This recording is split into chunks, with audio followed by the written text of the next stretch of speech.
morning. This is Let's Talk Radio, and we're getting to the root of important issues of the day. And I think this is definitely an important issue.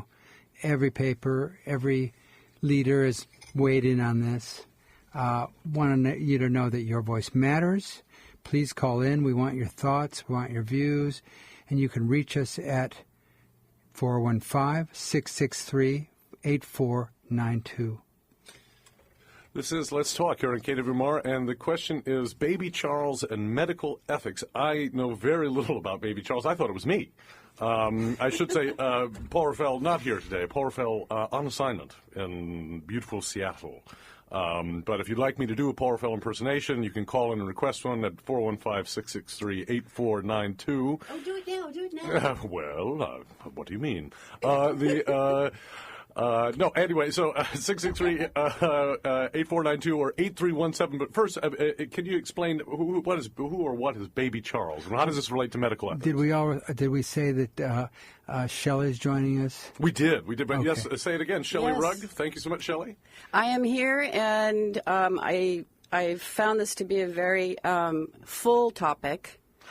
Well, can you tell me what is the story of Baby Charles? I know Stephen's told me a little bit, but Yeah, I think Stephen has a better handle on it, so why don't you go ahead? Baby Charles has an incurable disease. Parents have completely bonded with him, as you would suggest. Hospitals say it's time to terminate life support. Parents said no. Hospital took it to the courts. Courts agree with the hospitals. So we have the situation where a lot of political people have weighed in. The Pope said, hey, bring him here. We'll take care of him. Mr. Trump weighed in and offered the good graces of his protection here in the United States. The question here is, I see it as the sanctity of life. Is it appropriate for the hospitals to make a decision like that and the courts to affirm it? How does this fit in with all the contemporary views today regarding life and the termination of life, etc.? Yeah. One thing that came to my mind as a parent, I think one of the things that these parents they're clinging to the hope that there is a treatment, and they heard there's a treatment offered in America that might actually help. It's hard to imagine based on the type of illness that this child has, but I could understand feeling that tug, of that there might be hope for your child and wanting to do everything you possibly can to make your child well. But you brought up a big point, and that is that the parents, you talked about the miracle cure. It seems that if there isn't a cure, the parents would agree to removal of life support. Right. That's very different. Right. So what are your views on Baby Charles and this idea that the child has some kind of terminal illness? And the hospital is saying that with this disease, then the baby should be taken off life support. No chance of living. Yeah, it's the disease. I don't know the proper name for it, but I remember mitochondrial DNA, that the messages are not getting to very vital organs in this child's body.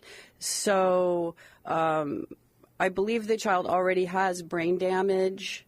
Who knows what other systems are affected by certain organs that aren't receiving messages as well. So it is hard to imagine a miracle cure for that. And you can reach us 663-8492. But I think there's a quality of life question here, too. I mean, Right. This child is going to be in misery for all of its life. Is that not? I mean, the utilitarians, Peter Singer, call in from Princeton, New Jersey, wherever you're at now, 663-8492. Because, I mean, what if this child is in misery now and for the rest of its life, or if it's brain dead? Is it really love or generosity to try and keep the child alive? Right. I mean, we have compassion for animals. Sure. Right? We say, oh, the animal is so sick, let's put it out of its misery. And we provide euthanasia for animals if our compassion is so strong, why don't we extend that same compassion to human beings? You know, I'll tell you, today with dogs and pets, that'd be a big question, really. Some people would say put their dog on life support. They certainly have organ transplants, you name it, to save their dog. Dogs are like a member of the family. Right. That's a sad commentary on the state of our families today in the United States. I mean, two points. One, a veterinarian told me about a cat I was taking care of for my sister, that this type of cat does get a kind of skin cancer, but we do treat that. So I thought there is going to be no skin cancer treatment for this cat. The cat gets skin cancer. The cat is going to die. But it was a nice cat. But it's kind of gotten insane in that sense. But also, what is a life? Right? What is a personality? I mean, when we talk about life, aren't we talking about personalities? I mean, we didn't say me and Steve aren't interchangeable. Shelley and Charles aren't interchangeable. We're unique in some way. But do babies have?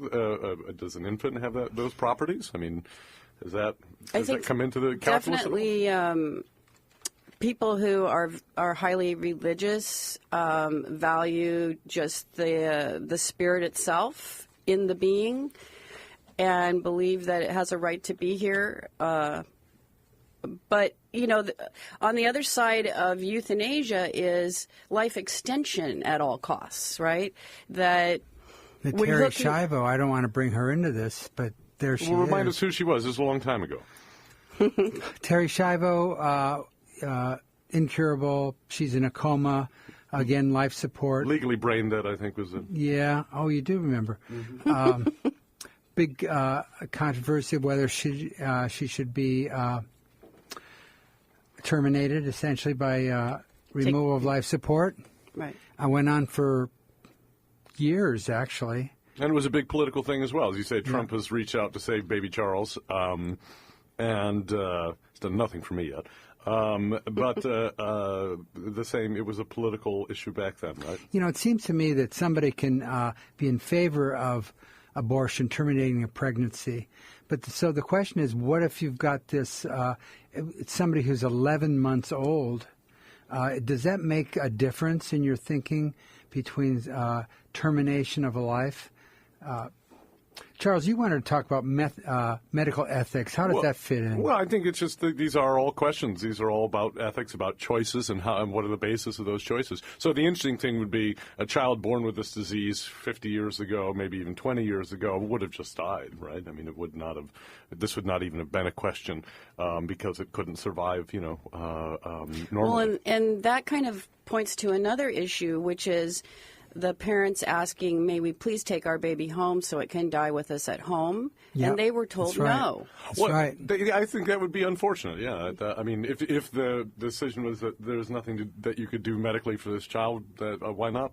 I know many people, and now we're on the other side of the topic, many people who really are haunted by the idea of dying in a hospital, or dying in some kind of cold, foreign, alien environment. We don't deal so much with the baby side of things in West Marin, but please do call in 663-8492 and give us your opinion on baby Charles and medical ethics in general. I mean, if we can say Terry Schiavo was brain dead. So again, getting back to this question of is life a substance, is life a thing, or is life dependent upon what we would think of as things like personality? Sure. So if you're brain dead, you can't speak. That person in many ways is gone. But but physically you keep their heart running, you can keep them breathing, etc. To me, it seems that if your body needs to rely on machines to breathe and to pump your blood, that's not really alive. That's a machine. Well, people are asking this question every day. It's not just an 11-month-old baby, but you have people that have terminal cancer and who actually are, they're all there. And it's not a question of whether their brain doesn't function or not, but they are on life support. And but again, though, if it's terminal cancer, they will reach a point where the cancer makes life support superfluous. But, that's a question that comes up in much, these are people who have lived long lives, have real personalities. I think the parents in this case are being really kind of reasonable. Well, when you say about long legs, I can think of two cases. One very recent here in Point Reyes Station, another just a few years ago in Tamales, where two men with very serious medical conditions were being told by their doctors, look, we can continue to treat this. And they decided that the treatment itself would be worse than just... I was thinking that myself, Yeah. but become a guinea both pig. of them are dead now. I mean, so That's right. But they made their choice to, rather than go through this horrible process of treating a terminal cancer or something like that, they would rather just not. Which is hard for us to think about, because this is not a culture that has much equanimity about death. I mean, this is like a terrified kind of culture we live in. Well, bring my mother into it. Always about your mother. Gail, if you're But listening. wait, what about my father? Okay, you first. Okay. And please do call us, 415-663-8492. If you want Steve to stop the story about his mother, please call 663-8492. I'm not telling you now. Gail is going to call for sure to interrupt us. No, so what's the story of your My mother was 99 years old. Wow. And the problems that she had health-wise were mostly tobacco-related. Yeah. And she did not she did not give us an advance directive. She needed an ulcer operation, which was very tricky. It may have ended her life. And so I asked her before they were taking her away to the hospital, I said, Mom, what do you want them to do? And she said, oh, everything. Oh. So she at 99 was saying right. anything medical science could do to prolong her life would be good. Well, I mean, you got me. And you were going to tell us a story about your father? Well, yeah. 99 and a smoker. I like that. Go on. Yeah, he's got cigarettes Chronic in his lung pocket. disease. That's why. I'd love to know. Well, I'm actually going through this right now. Oh, gracious. Yeah. It's real. But my father, we talked about death and dying a long, long time ago. It was a topic that he liked to bring into conversation and confront and watch you squirm and keep talking about it until you got comfortable with it. So I know that about my dad, and I also know that he was highly intelligent, highly creative man. Well, I say was. He's still alive, don't get me wrong. But he has dementia. Oh, boy. He has pretty severe short-term memory loss and can't keep track of too much for more than a few seconds, kind of. Where he used to be able to memorize lead parts in plays in 2 days' time. So I know that my dad values quality of life very highly. And right now I'm watching his quality of life be less than it once was, and he recognizes it as well. What good am I? I have things I can offer. He wants to start projects, and he hasn't a clue how to do it. So right now I just learned about a week and a half ago that my dad has cancer. Okay. The options I've been offered are very disfiguring surgery that would basically, take away a big chunk of his neck and possibly tongue and, might cause him not to be able to speak. Good Who knows grief. about eating or swallowing. All I could think is a person with dementia, this would be like a most horrible, horrible, horrible nightmare to be constantly wondering what the heck happened to you. And this is to save his life if necessary? Right. Supposedly, it might save his life. But you're saying he's not going to be able to remember the decisions to do these things. He's just going to wake up in this world continually in which he's deformed. Right. And wonder what happened and any number of other things. And the other option that we were offered is we do nothing. And we let the disease run its course and keep him comfortable. A sense dying with dignity. Right. And so knowing my dad and his wishes, and he does have, all the papers filled out, this is what we have chosen as a family, is to let him die with dignity and be around him and keep him as comfortable as possible.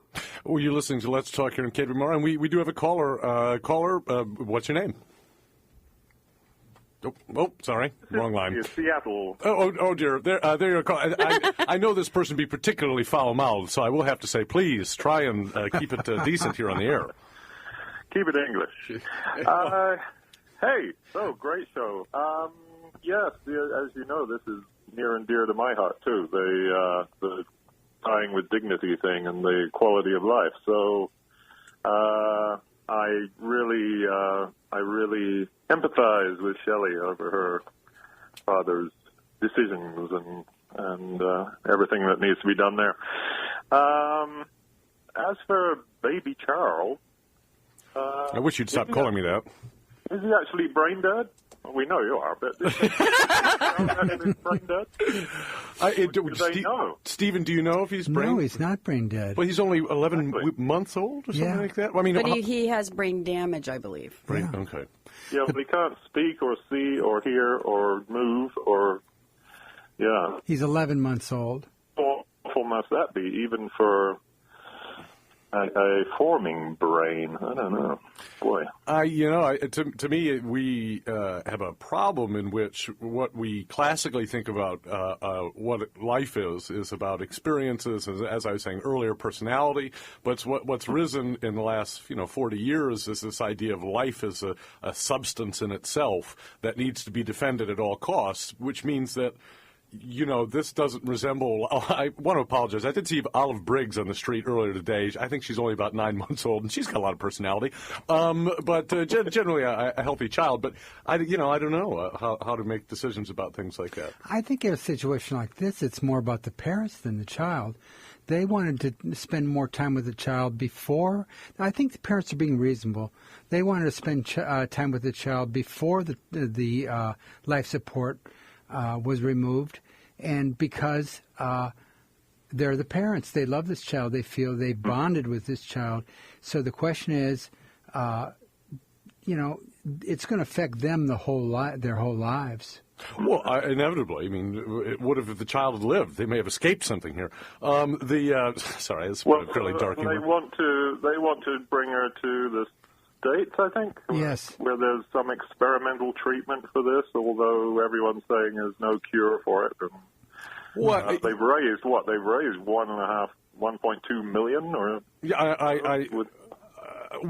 funding. Well, quickly, there was another couple that came forward that said, an American couple, we had a child with this problem, and we did everything to save the child. But you look at the picture of the child today, it's suspended in an electronic wheelchair with all these, hoses and tubes, and, it has to be completely held up, every part of its body. It doesn't seem to have any physical control over its body, so it has to be, strapped around the waist and the arms and legs. Its head has to be held up. Right, because it can't do it under its own power. And so they're saying, well, look at this, wonderful thing we did. We saved our child. And you're looking at this child going, oh, my Lord. And who knows about the mental faculties of the child, too. Really. We still have Stephen Hawking, though, but then he didn't develop his degenerative disease. I'm sorry. His brain is fully functional, right? Yes. As far as we can You could say that. He's completely insane. I don't know.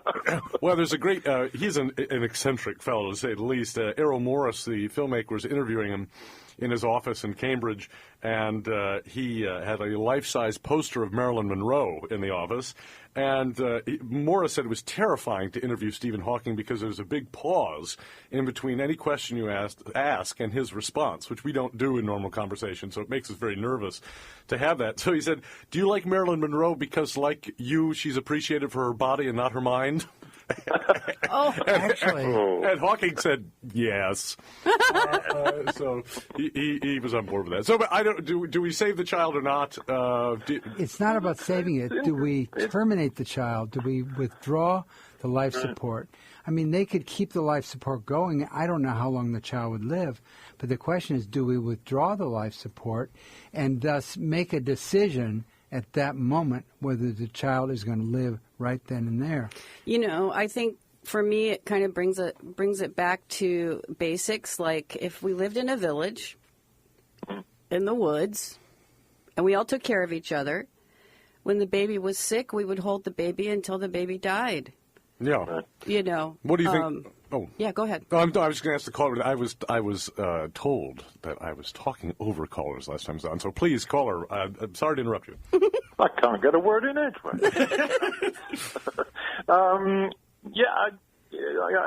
Somebody you said earlier that the court would not allow them to be with the child, or no, what? Or they couldn't take it home. Take it home because it needed life support, right? I mean, it would die on the way home, probably. Or not. Is that the reason? I don't know what the given reason for it was. If anybody knows, please call in 663-8492. Well, they've raised a bunch of money, so they could probably figure out how to do that if they wanted it to, if they wanted to let it go at home, so to speak. This is where I think it's the parents. They wanted more time. So I think it's about the parents, not about the baby. Yes. There you are. Well, as a father, though, Stephen, don't you wish you had more life and death power over your children? I think they have that power over me. Oh, watch out! Well, it's hard, isn't it? I mean, that's or we'll have it. Thing. We don't want to see loved ones die, right? I mean, that's what it all comes down to. Even when they're having a rough time. This is what the premiere show of Let's Talk was all about. This was about death with dignity because of Donna, and she made the choice that she'd had enough suffering and it wasn't getting better and nothing could touch it, and okay, so here I go, and we talked about it for a long time before she did it, so it was not a snap judgment thing. So I fully supported it because, hey, whose life is it? It's definitely hers and not mine, even though it was a terrible wrench. But, How did you feel, Paul, about not being able to be with her? I was with her as she slowly went away. I wasn't there when she actually dosed herself, but okay. But it took several hours, and I sat with her, held her hand, and Okay. I mean, it was lovely. It was very peaceful and beautiful, and as much as it can be. Right. Well, as Shelley was saying earlier, though, we use traditionally in the cultures out of which we all came, there were rituals around, community rituals around helping people to be born and helping people to die. And that level of an idea of the community knowing what to do when these things happen sort of disappeared. And so we face these things alone, and we're also made to feel extremely incompetent in the face of all this technology and science, whereas there used to be rituals that people participated in and knew and grew up around. Now it's this two parents, I guess, with this child covered in tubes, with all of this treatment. Do they know what it means or not? Do they understand what is being described to them by these doctors or not? It seems like a very frightening and lonely kind of place to be. Well, the community is taken over by the judiciary instead, right? I mean, that's basically what's happening. The village elder has been replaced by the judge and the appeals court, and they say what happened. Well, and all of the lawsuits, right? Whatever decision is made, it may result in lawsuits. Certainly, if they decide to remove life support and the child dies, well, they immediately sue the hospital, the doctors. I mean, it's... it's a naughty problem. I do sympathize with the parents, I mean, I could see them wanting to prolong the possibility of finding a cure, but really, when it comes down to it, good heavens. We also live in a world in which we don't know how to deal with death at all, right? I mean, people used to grow up 100 years ago in a world where people died in childbirth, people died young as children, etc. Today, we have this idea that with medical science, we can preserve and maintain all life. But we do have hospice. I think, I think that's a recognition. That's a recognition of the sanctity of death as well as the sanctity of life. Yes, if you're terminal, and hospice is a wonderful extension of community, right? I mean, that's really supportive and caring and palliative care, and Lovely. Hey, Paul, I don't want to change the subject, but Yeah. could you give us the phone number and to invite people to join this conversation? Hey, I want you to call in, please, 415-663-8492. In fact, I'm going to sign off now, and let someone else call in. There you go. Thank you so much, Paul. And Great show, guys, and I'll see you next week. thank you so much, Paul. All right. Bye-bye. Bye. And that was your normal host, Paul Raffel, up in Seattle. And we're coming up to the half hour here, but yeah, please do call in, 663-8492. And just quickly, you're listening to KWMR and Point Reyes Station. And KWMR's programming is underwritten by Tamales Bay Foods, home of the Cowgirl Creamery, and Cantina, providing fresh organic cheeses, picnic items, and takeaway meals. Located at 84th Street that's the number 80, 4th Street, in the Tamales Bay Foods barn in Point Reyes Station. Tamales Bay Foods is open Wednesday through Sunday. Let's see. And Art Rogers Photography is also a proud sponsor of KWMR and Point Reyes Station, helping the coastal community tell stories since 1973 through portraits of families, babies, groups, marriages, milestones, agriculture, and landscapes, as well as through the Yesterday and Today series, which features family portraits captured over a span of time. More information at 415-663-8345 or at artrogers.com. And this is KWMR. My name is Charles Schultz. I'm here with Stephen Hurwitz and Shelley Rugg, and the conversation is about medical ethics and the present case of this baby Charles. Now, there was another one of these in the Bay Area a few years ago. Do you remember the young girl who was sort of declared brain dead, and her parents didn't want to take her off life support, I think down in Oakland? No, I don't. Well, I'd have to I can see if I can look up her name, but that was another case in which the doctors are saying, "Look, it looks like your, and it looks like your daughter, but your daughter's not there." Can I bring another facet into this conversation? Mm-hmm. And that is, we live in a society where medical care is limited. It's limited by the system, its ability to care financially. Somebody who's on life support, in this instance, baby Charles has raised money for its continuation. But do you keep somebody on life support like Terry Schiavo for years and spend millions of dollars on this when in fact there are people out there who this kind of money would make all the difference in their life? When is the time do we, you always accuse me of bringing money into this stuff. Well, that's a question. But when is the time where you decide that this money is better spent, and that there's a time that it is considered as well in the decision whether it's going to be a long time. I think we decide on the living. I think you decide for the living. But that brings up this business of sanctity of life, Well, I think the question of, so do all babies with this condition, or all babies that could get better care at the Vatican Hospital than where they present? Is the Pope going to invite all of them over? Is Trump going to invite all of them over? Or is this a kind of political football where what the Pope is trying to say, or what Donald Trump is trying to say, is we care more about life than people in this English hospital? And we do have a call. Well, we did. Oh, and they went away. Oh, I don't know what's happening. Caller, please do call back, 663-8492 or 663-8317. But yeah, that kind of thing where they're just grandstanding, right? And I think Bush did it with Terry Schiavo. I think Bush was the president, the second Bush was the president at that time. And it was another kind of thing of look how much we care, whereas these cruel, scientists. Here we go. They're back. Oh, yes, we do have a caller. Caller, what is your name, and what do you think about baby Charles? And again, not me.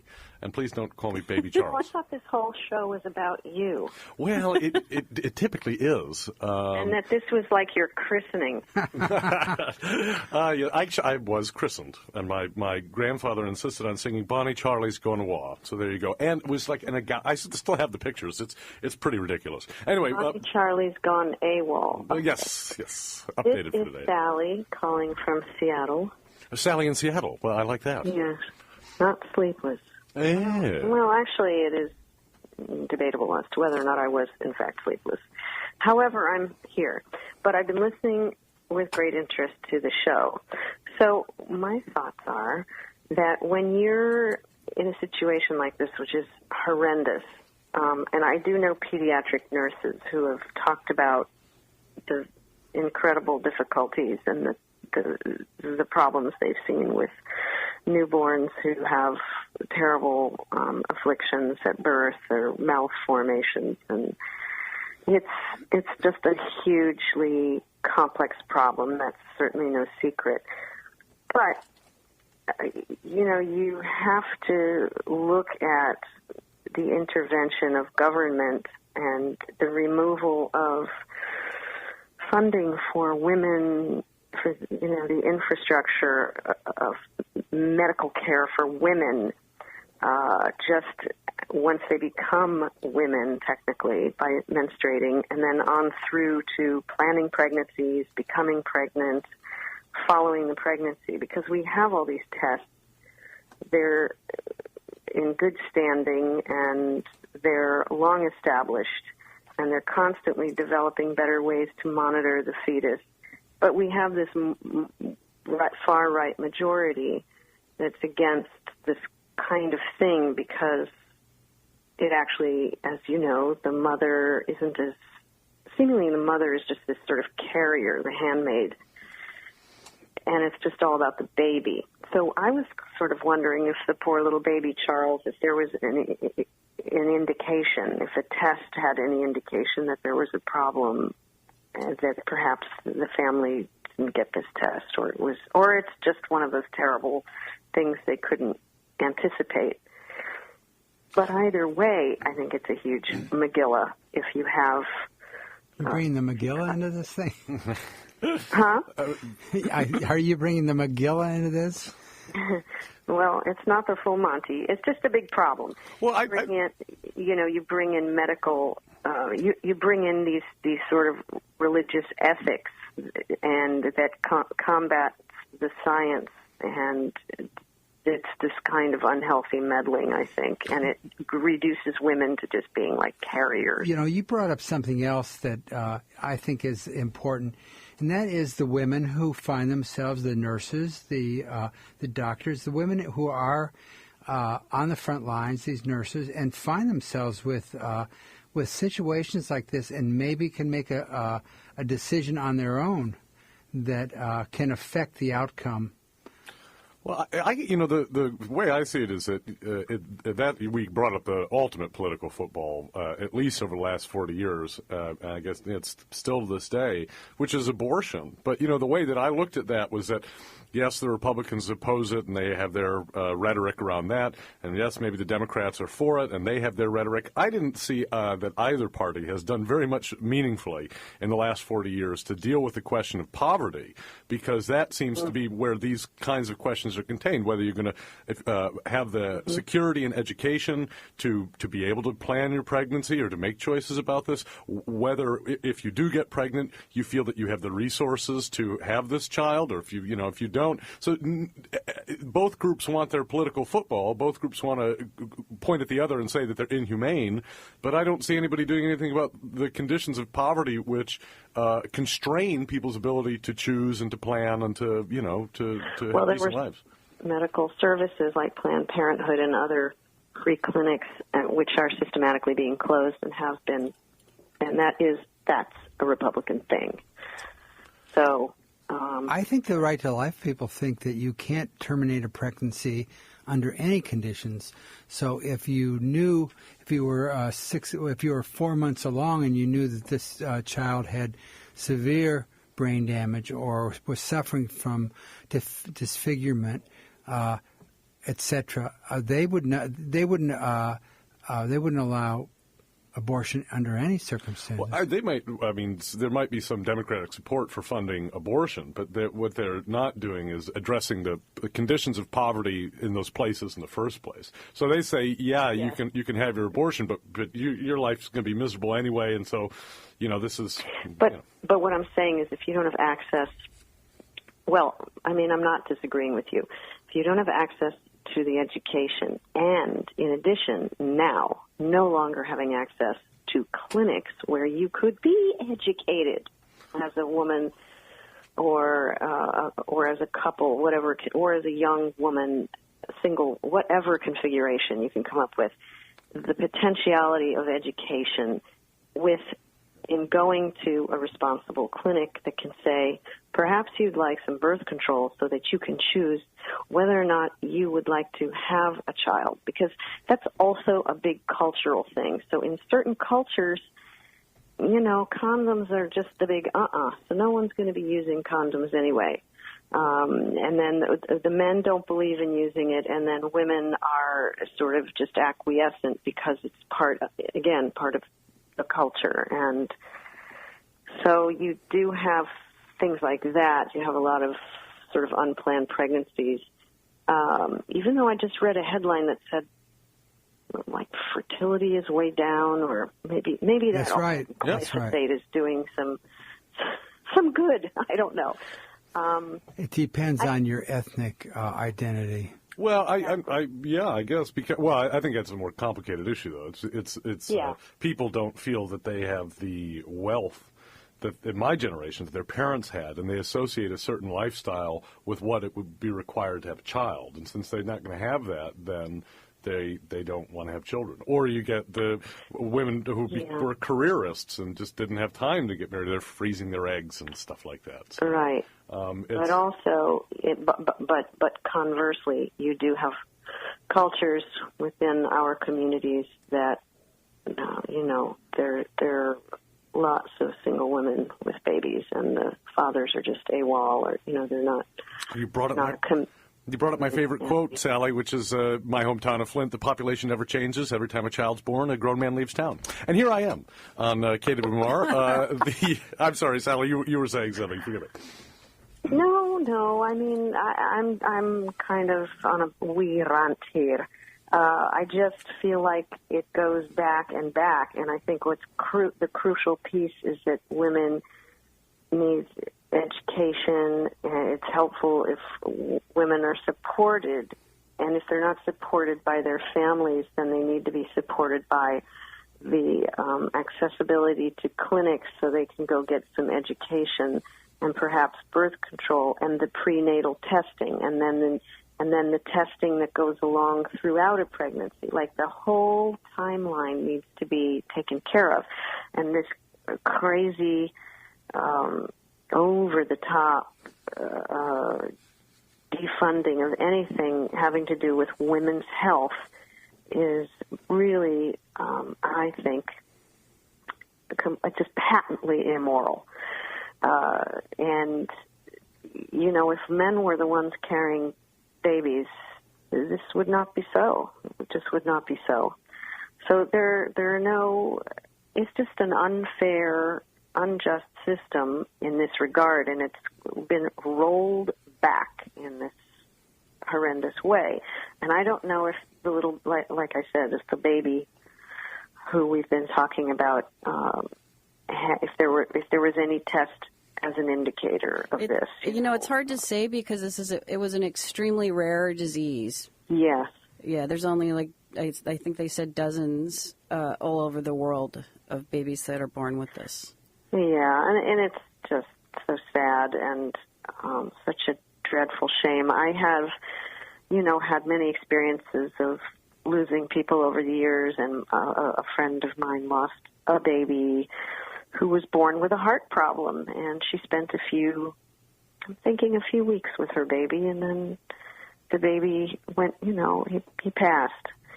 And he would now be 31, this baby. And, we just have to remember him and honor his mother for what she went through. It's terrible. And my own mother, what she went through losing her son, who was 39 when he died of complications from AIDS. And he was on life support, and it was not comfortable. He was terribly uncomfortable. But he didn't really, I don't think he wanted to leave, but he was drastically uncomfortable. And we basically had a vote. Family and loved ones vote, where we outvoted my mother. My poor mom didn't want to let him go.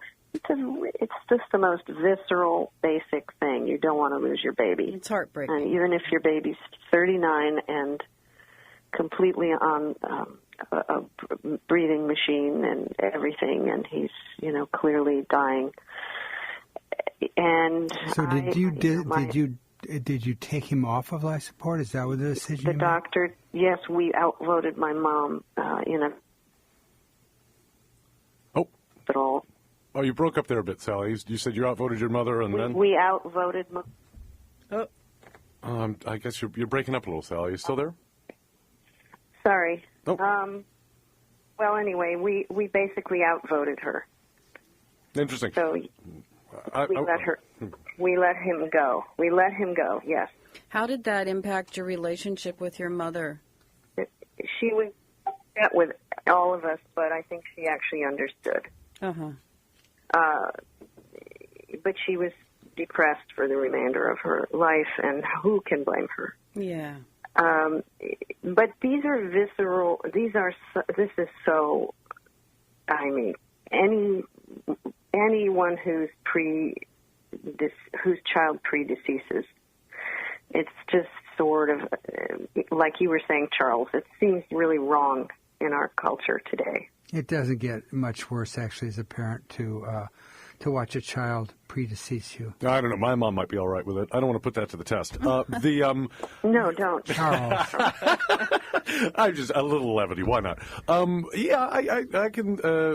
That's the issue here. You're listening to KWMR, and we're talking about baby Charles here on Let's Talk, and just got Sally on the line here talking about her own personal experiences with these kinds of difficult questions around when you remove, say, life support, in this case from an 11-month-old, but in any case. So you can reach us at 663-8317 if you'd like to call and talk about it. But, yeah, it's obviously very difficult. On the other hand, I think a substantial difference between losing a 39-year-old and losing an 11-month-old. Here's a couple that can have another child. This child has not, developed a personality. They haven't watched to interact with this being for decades. I think there is a substantial difference between those two things. And a young couple, they, often, can have another child. Actually, an interesting thing, Paul Elmore studied, and if you're listening and not calling in, Paul Elmore, I'll talk to you about that later. He did a study of families that have deaf children. He said almost invariably they have one more child after the deaf child, which is a sort of interesting commentary. Yes, it is. But, so this family can have another child. I think that's nice. I think that's good for both kids. It creates more loving children to have siblings and to have a sibling that's so-called handicapped or challenged. I think his view on it was that they felt shame and somehow indicted by the disability of their child, and so they had another child to prove that they could have a normal one. Well, getting back to the issue, though, is this something in the realm of, for courts, for physicians to decide these things, or are the parents ultimately in control? Because apparently the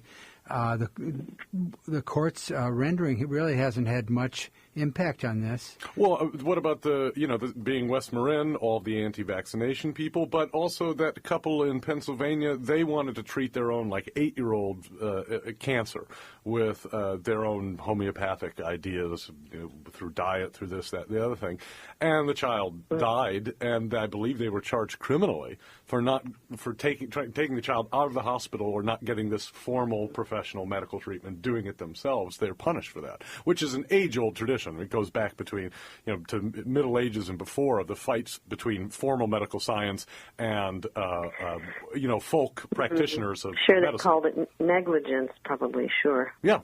Well, so it gets back to, also the attacks on shaman and witches and things like that, that you're not allowed to do things outside of this a sanctioned and established medical profession. And the sanctioned and established medical profession has gotten so off track from, I was talking to my friend yesterday about, what was that doctor on TV? Well, I'm thinking of Kildare, which is way before the one. Ben Casey? It was Dr. Kildare. We never miss Ben But Casey. there was a doctor that was more in the 70s. Marcus Welby. Marcus Welby, MD, yes. I grew up on that. Pop culture quiz. He didn't push people around like Casey. But, actually, like, having a deep, caring conversation, trying to get to the root of the problem and address it, as opposed to the protocols that have been established by, the pharmaceutical companies and the insurance companies. Well, these are also combat in the culture increasingly between conceptions of what life is. So if life is these vital signs, and that the purpose of medical science is to maintain those vital signs, that really doesn't have anything to do with the way I think we think of what life is, which is, again, back to the character and personality and experience and ideas and expressions of another human being. We don't think, when I don't look at Shelley and say, well, Shelley's heart's working and the activity in her eyes seems normal. I mean, we don't think about other people that way. I just want to bring in a different consideration. And Gail, if you're listening, I know you're so much better at saying this than I was. 663-8317, Gail. Call in. And I will jump off. Sorry to interrupt. Goodbye. Steve. Oh, thank you so much, caller. Thank you. And have fun up in Seattle. Sally in Seattle saying goodbye. And so both lines are open now, 663-8492 and 663-8317. Sorry, Steve, I interrupted No, you. Gail was talking about the political aspect. That I think Trump was politicizing this by saying, now here's an example of socialized medicine. Right. Yeah, absolutely. I mean, and that those socialists, they don't care about people, not like we care about people. But, I mean, that's really vulgar and awful. And it actually places people in an interesting situation. So the poor now increasingly have to sell their lives to tabloids and social media to do things like get any kind of financial support to even pursue these things in the first place. If it wasn't for turning this into a media event to be consumed in this really vulgar and awful way, then, they wouldn't raise $1.2 million or whatever it was. And if this, and nobody would care. If this dilemma was in Lebanon, it wouldn't be even making the news. No, those are non-persons. That's why we can bomb them so freely as you like.